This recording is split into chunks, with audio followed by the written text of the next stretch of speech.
Punto Jesús, encuentros para crecer y creer junto a la comunidad. Les habla el Padre Manuel Maza Miquel de la Compañía de Jesús.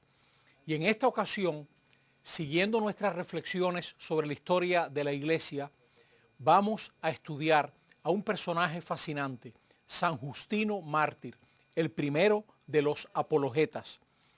Él nació en Palestina, en Siquem, en Flavianeápolis. Era de padres paganos y de origen romano. Pronto va a iniciar su itinerario espiritual. Frecuentará diversas escuelas filosóficas, los estoicos, los aristotélicos, los pitagóricos, los platónicos, siempre buscando la verdad.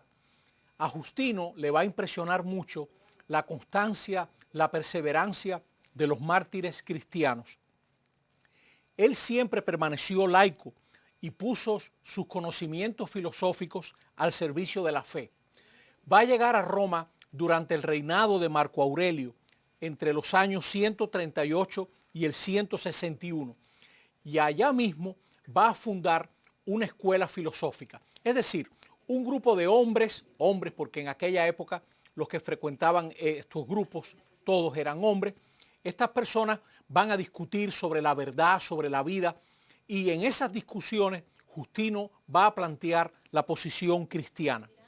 Según su discípulo Tasiano, por intrigas de un filósofo cínico, Crescente, tuvo que comparecer ante las autoridades de Roma y eventualmente fue condenado hacia el año 165. Él tiene varios escritos de los que se han conservado 2 o 3 apologías. Apología, la palabra apología significa defensa. Él trata de presentar, parece ser que se las dedicó a Antonino Pío, tal vez al mismo Marco Aurelio anteriormente, presenta la fe cristiana. ¿Por qué es válida la fe cristiana? Y es aquí que Justino ha ganado el aprecio de todos los que le han leído.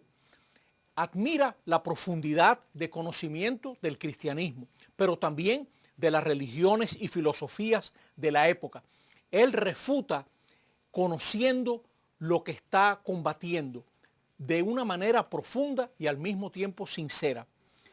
Por ejemplo, él trata las doctrinas filosóficas más en boga y emplea todo lo que hay de aprovechable en esas doctrinas para mostrar esa simpatía del cristianismo por todo aquello que es verdadero y al mismo tiempo rechazando aquello que no es digno de la condición humana. Él piensa que la verdad es solo una y reside en la plenitud del verbo. Para él, el verbo de Dios, el logos, va a ser uno de los conceptos fundamentales. Como ustedes saben, para Juan, el evangelista, Jesús es el logos. Lo que está queriendo decir Juan es que el sentido de toda la creación, la verdadera orientación fundamental de todo lo que nosotros conocemos es el Hijo de Dios. Todo ha sido creado a imagen del Hijo de Dios. Y Justino va a decir que hay semillas del verbo, semillas del logo, esparcidas por todas las culturas y en medio de toda la humanidad. Es decir, que hay algo verdadero en muchas de las posturas humanas y hay mucho de noble y santo en muchas de las actitudes y búsquedas del ser humano. Él va a tener una preciosa exposición acerca de cómo llega él a la fe. Dice, un anciano le va a llamar la atención sobre las escrituras de los profetas. Al decir del anciano, los únicos que han anunciado la verdad. Esto, junto a la consideración del testimonio de los cristianos que arrostraban la muerte por ser fieles a su fe, va a llevar a Justino a su conversión. Justino es sencillamente el más famoso de los apologistas. Él va a intentar relacionar de manera sistemática el mensaje cristiano con el pensamiento helénico. Él va a establecer una relación entre cristianismo y pensamiento griego de una forma simpática, respetuosa. Es la aportación fundamental de Justino. Esto tal vez no se capte todo lo que tiene de profundo. Yo voy a tratar de mostrarlo como pueda. Mire, el Justino conocía que los griegos se preocupaban del ser, de esto que está a la base de todo lo que existe, el ser. Y conocía también que el pensamiento judío se interesa sobre todo por la historia, el acontecer, el devenir, los sucesos, ese flujo de vida en el que estamos nosotros. Pues él va a relacionar un pensamiento que llaman, con una palabra grande, ontológico, es decir, un pensamiento que reflexiona sobre el ser, con un pensamiento que está reflexionando sobre el acontecer. Y él va a hacer esa relación preciosa entre aquello que es y aquello que sucede. Ese es el aporte más fundamental de Justino. Relacionar el Dios de los filósofos con el Dios de Israel. Es el esfuerzo por resolver el problema de la posibilidad de relación entre el ser absoluto y trascendente y los seres finitos. Todo eso había ocupado a la antigüedad. Justino parte de este supuesto. Todo lo que nosotros vemos, es inteligible, lo podemos comprender. ¿Por qué podemos comprender todo esto que vemos? Porque participa de la inteligibilidad infinita del ser absoluto. Y por ahí va a usar él ese concepto de la posibilidad de encontrar un sentido en la realidad para decir que ese sentido está en Cristo. De esta forma, Justino presenta al cristianismo como integrando en un plan universal e histórico de salvación lo mismo las instituciones judaicas que la filosofía y las instituciones naturales de los pueblos paganos.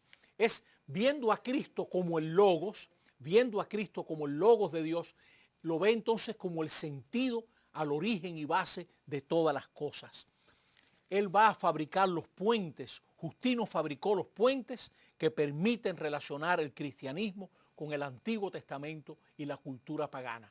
Es el gran aporte de Justino. Es decir, como cristiano, él va a mostrar que todo ese acontecer judío caminando hacia Cristo encuentra su plenitud en Cristo. Y también como filósofo, él va a mostrar que todo este afán por entender y comprender la realidad está también relacionado con el logos, con el sentido de todas las cosas.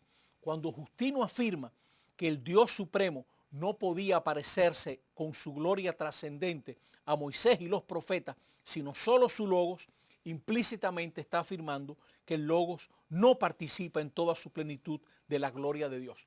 Justino le abrió la puerta a lo que luego se va a llamar el subordinacionismo, o sea, considerar que el logos no tiene la misma dignidad que el Padre ser trascendente. Eso va a traer muchos problemas, pero él ha hecho un esfuerzo sincero por mostrar que todo lo que hay de inteligible proviene de Dios. Cuando volvamos, vamos a seguir explicando toda esta temática de este gran defensor de la fe que fue Justino. No se vaya.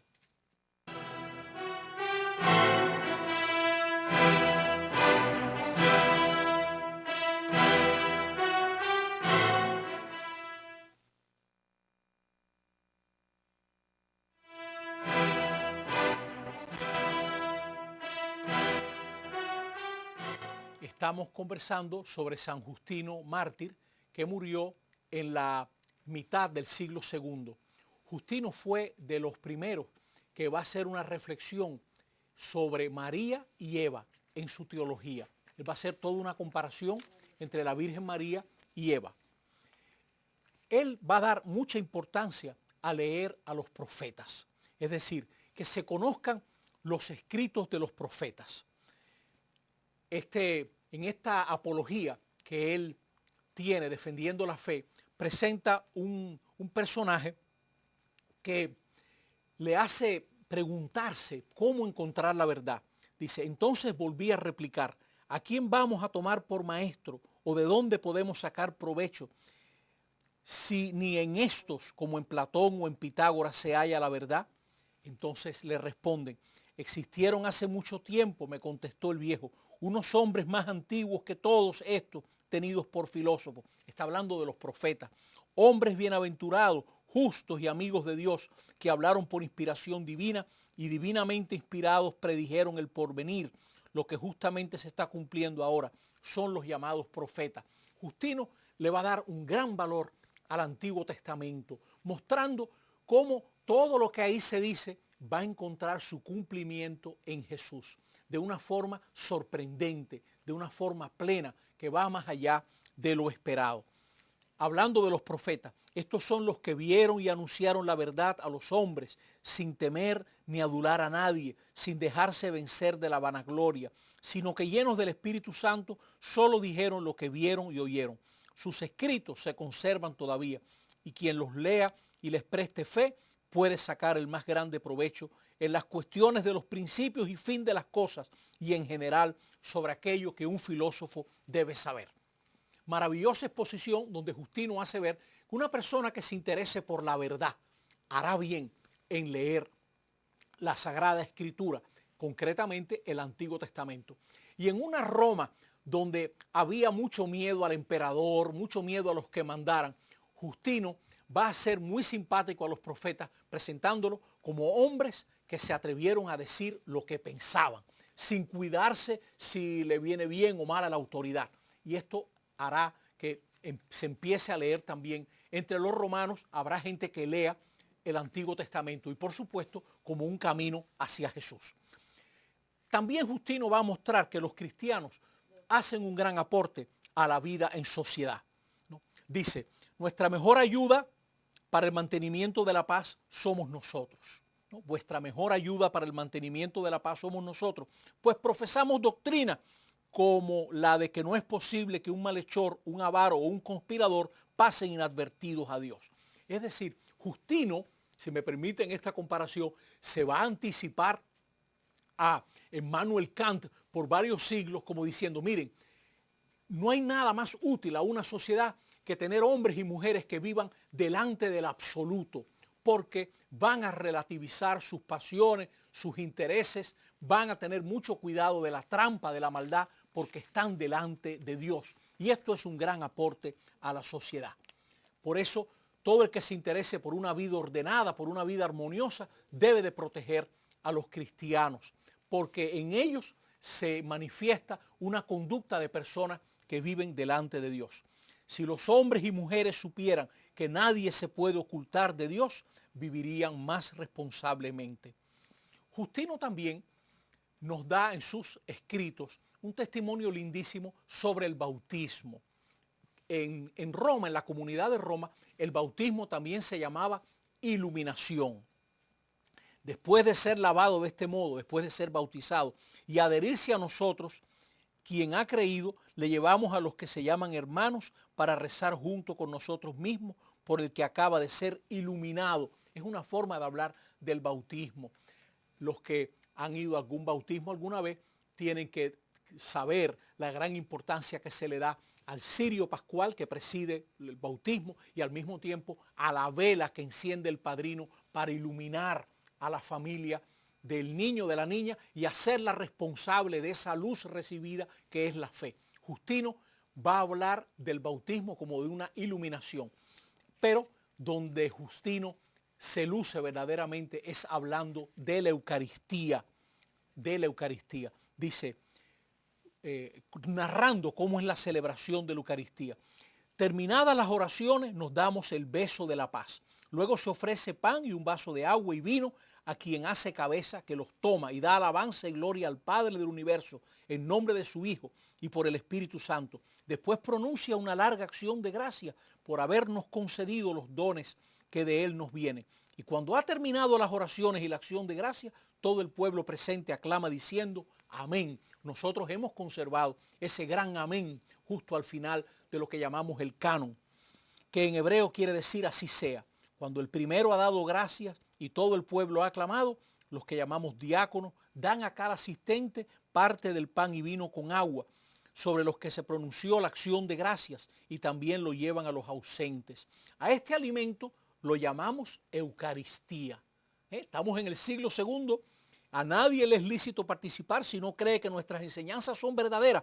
Ha sido lavado en el baño de la remisión de los pecados, es decir, el bautismo, y vive conforme a lo que Cristo nos enseñó.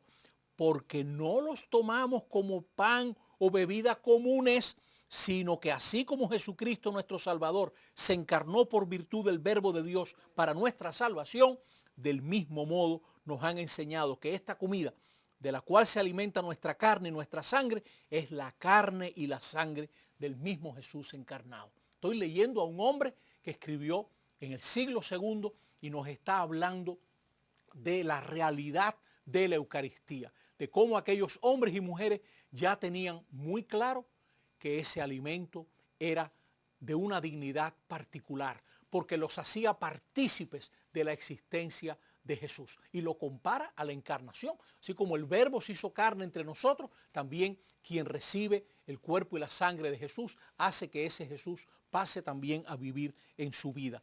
No lo toman como bebida y pan comunes, sino como carne y sangre del mismo Jesús encarnado. Y así Justino, nos enseña cómo esto que ellos están celebrando viene de Jesús.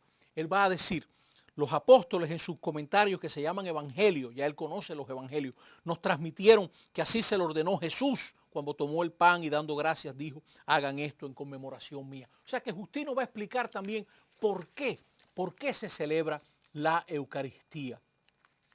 También habla de cómo los cristianos socorren a los necesitados. Y miren, mucha gente se pregunta, ¿y cuándo fue que empezó eso de que se celebra el domingo, la Eucaristía?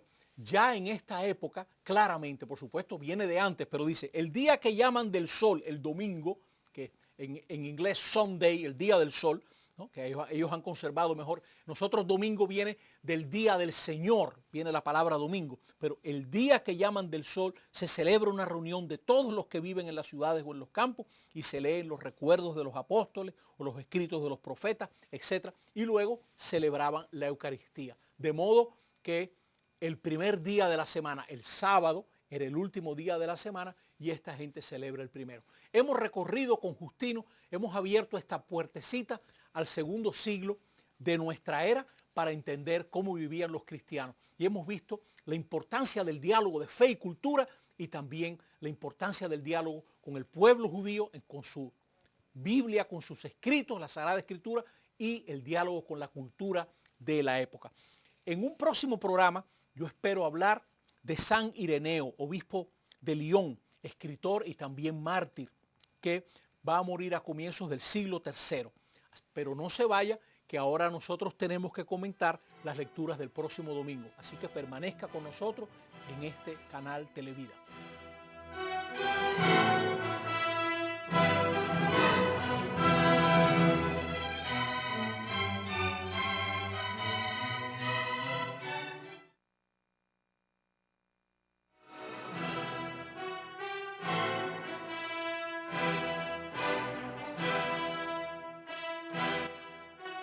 Vamos a comentar ahora las lecturas del domingo próximo, que es el domingo 33º del tiempo ordinario en el ciclo C. La primera lectura está tomada del libro del profeta Malaquías en el capítulo 4. Malaquías, ahora al final del año, nos pone a mirar hacia adelante. La iglesia quiere que nos vayamos preparando para considerar que Jesús es el que vino, el que viene y el que vendrá. Y Malaquías, ahora que se acabe el año, no solamente nos pone a mirar al año que viene, sino sobre todo al Señor de la historia. Los arrogantes no tienen retoños, todo se muere con ellos. Los que creen en el Señor dan fruto y en medio de la historia dan fruto y producen algo significativo. Llega el día ardiente como un horno, nos va a decir el profeta. Es decir, hay un tiempo en que todo va a encontrar su definición. El salmo de este domingo próximo es el 97, donde se nos dice, el Señor llega para regir los pueblos con rectitud. La segunda lectura está tomada de la carta de Pablo a los tesalonicenses en el capítulo 3. Esas inquietudes por el fin del mundo llevaban a algunos cristianos a no trabajar. Y Pablo les va a decir, si alguno no quiere trabajar, que no coma, ¿no? En esta carta de Pablo a los tesalonicenses. El que no trabaja, que no coma. El evangelio del próximo domingo está tomado del evangelio según San Lucas en el capítulo 21. Es como un aviso a mucha gente que ya está metida en Navidad y se están perdiendo de algo importante, que es el prepararse para mirar este tránsito de la vida. O sea, el fin del año nos debe de llevar a pensar qué cosa es lo duradero.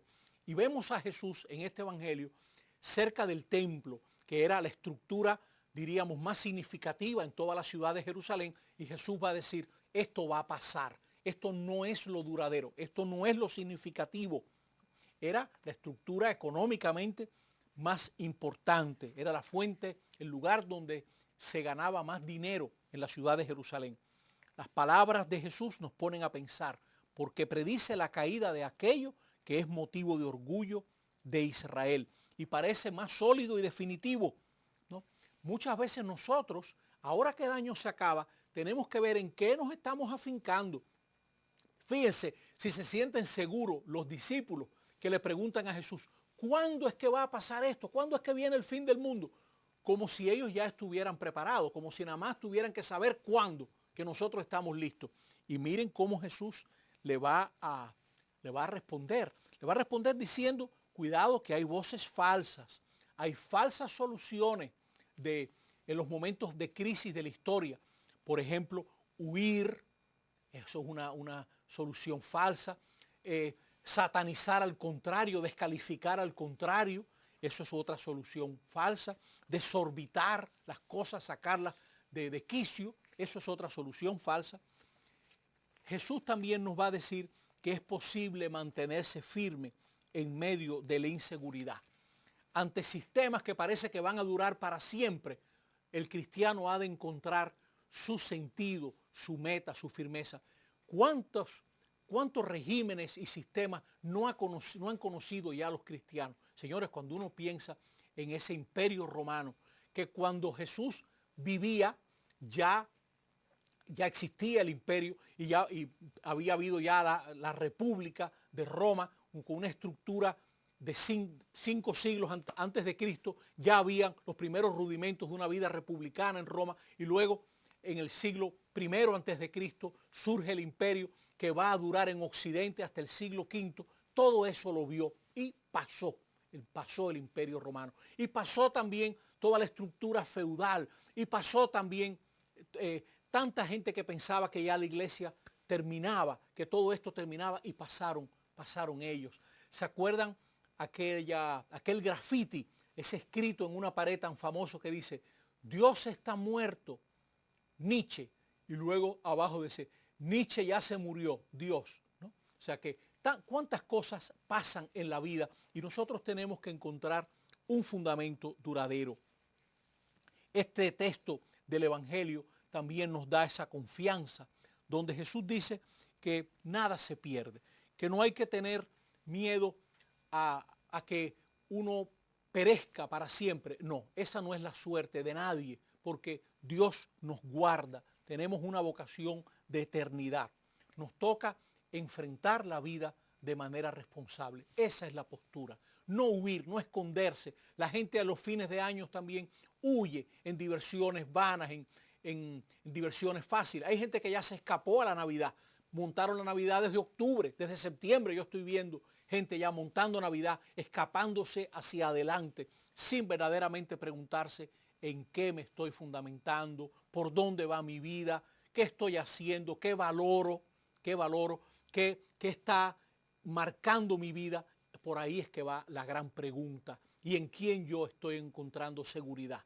No nos escapemos, enfrentemos eso con responsabilidad y oigamos a Jesús decir en el Evangelio, con su perseverancia ustedes lograrán la verdadera victoria, ¿no?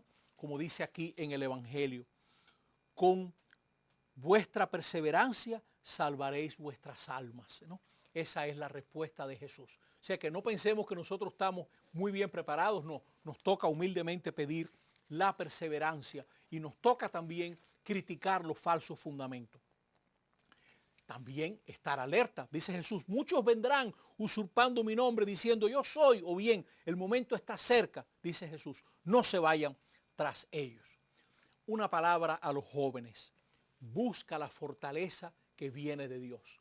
Que Dios te fortalezca. El Señor también tiene una palabra. ¿Y cómo viene eso? La oración, la comunidad, el celebrar junto a tu parroquia. ¿Cómo presentar estas lecturas a los niños? Josecito y Susanita no quieren hacer la tarea y la mamá les pregunta por qué. Ellos están ya muy navideños con arbolito y nacimiento. Y la mamá les recuerda que María y José iban caminando, trabajando, cocinando penosamente. Por eso a ellos les toca ahora hacer la tarea, que no se metan muy rápido en Navidad. Y Susanita le dice a Josecito, eso te pasa por meterte en Navidad antes de tiempo. De nuevo, vamos llegando más rápidamente que lo querido al final de otro programa. Ojalá que ustedes nos anuncien a otras personas. Siempre aquí en Televida, el canal de la familia, Canal 41, los jueves a las 10 de la noche y muchas veces los sábados a las 5 de la tarde también repiten este programa. Por su atención, muchísimas gracias. Que nos veamos pronto.